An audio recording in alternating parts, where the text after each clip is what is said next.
Hello, everyone. Today, I will introduce our solution to an important challenge in the political AI. That how can we get the accurate and robust diagnosis when the crucial data is missing?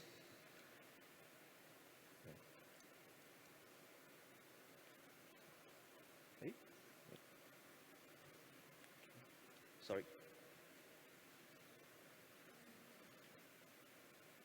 What's wrong?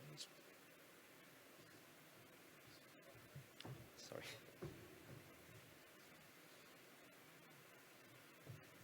Sorry about that. Okay. First, we know that for our focus is the Alzheimer's disease, a brain network disease. So we know that in ideal situation, we can use both the structural MI and the metabolic PET to diagnose the disease, which can have the better results. But the reality is usually we can only have the structural MI because the PET is usually unavailable due to several considerations. So some solutions have been proposed, but we focus on the knowledge distillation, which will use a strong teacher model that can train on the MI and the PET and to guide the student mode, which train only on the MI.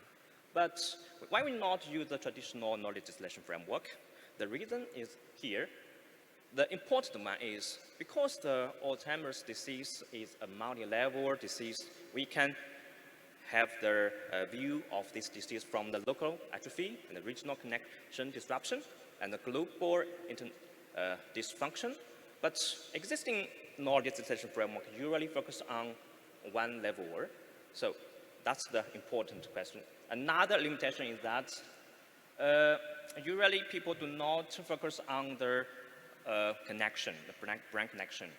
I mean the biology connection. They usually just build a graph based on the similarity graph.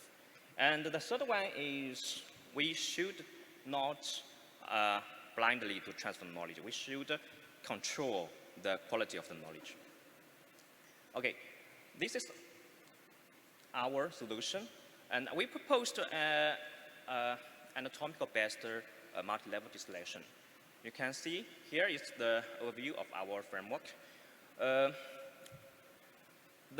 key design is we use the three-level distillation. The first, we focus on the local atrophy. And the second, we use the graph learning to match the graph connections on regional levels. And the third one is we match the global semantic context of the whole brain.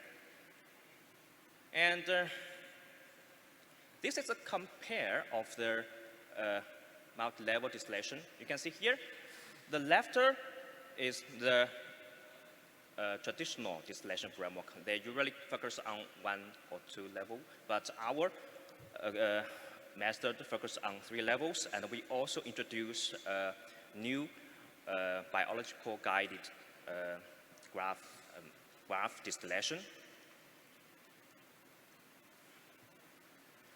So this is our multi-level distillation framework. You can see here at the local level we use the CNN encoder to capture the structure details, and at the regional level we use the graph learning to capture the regional connection patterns, and at the global level we use the graph transformer to capture the semantic context of the whole brain.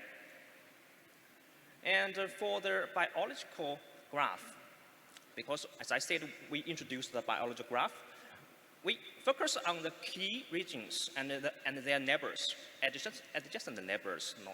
And we focus on these neighbors and combine these neighbors to have harbors, the functional harbors, based on the truth that the key harbors and their connections can reflect the connection disruption of the brain.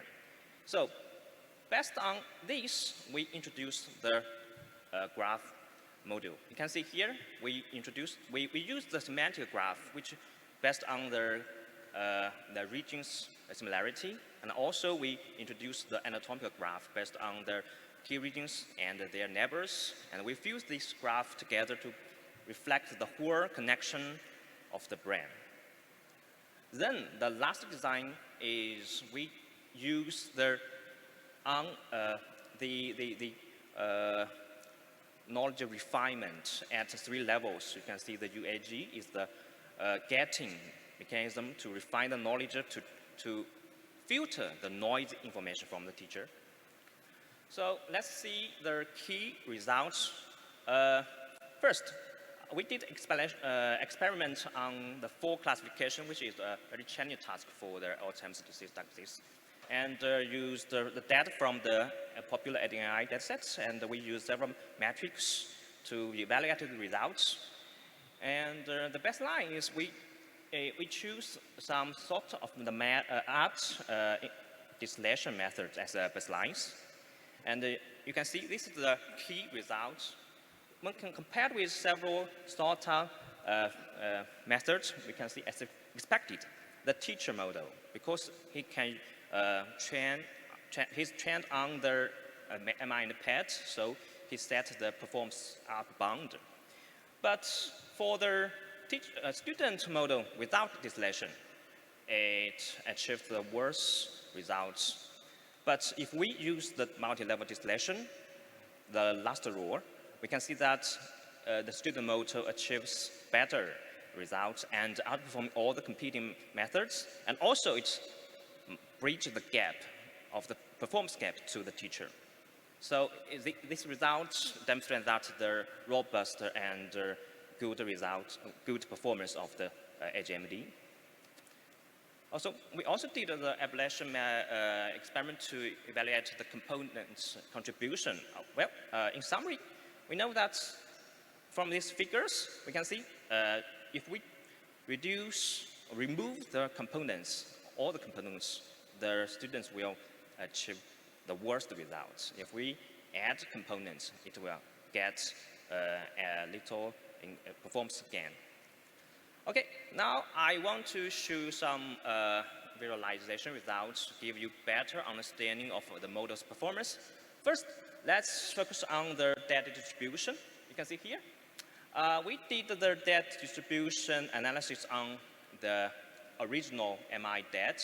I mean the graph value of the MI. And in the 4 categories, you can see here, as a compare, we can see, let's see the right figure. You can see the AD and NC groups with bigger difference.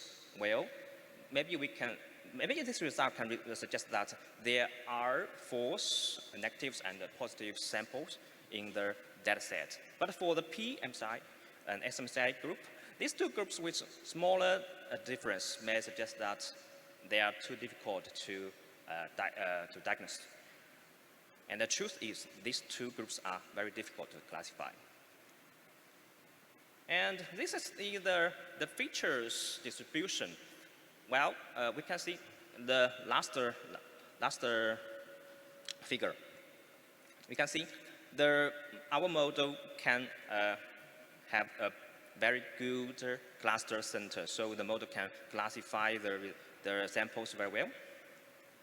Okay, here, let's look at the regions the model have focused, has identified. So we map the salient features on the brain atlas and to select the top regions based on the brain atlas. So the atlas, the regions is listed on the left figure, and the right figure suggesting that also the AD and NC groups can concentrate on some key regions, but the PMSI and SMI groups is scattered. The salient map is scattered. Okay. Let's see. We also find give you some details about the regions. You can see here. I want to focus on these 2 regions, which are very important because you can see at all the levels. And here is a global display of the important regions. Okay, we also calculated the contribution of different regions, and also these two regions contributed the most to the task. And this is the network display. We can see the patterns for different groups are different, and maybe this can suggest that we should not only focus on the features, we should focus on more on the connections, because the brain disease is somewhat, we can see, is the connection disease. So that's why we should focus on the connection. Okay, in conclusion, that we can see that our proposed AGMD have shown the robust performance on MI-only data, and because it used the multi-level distillation and the anatomical guide graph. Well, in the future, we can extend this work to the arbitrary missing modality scenarios, which will make it a potential tool in the clinical AI. Well, thank you so much. I welcome any questions.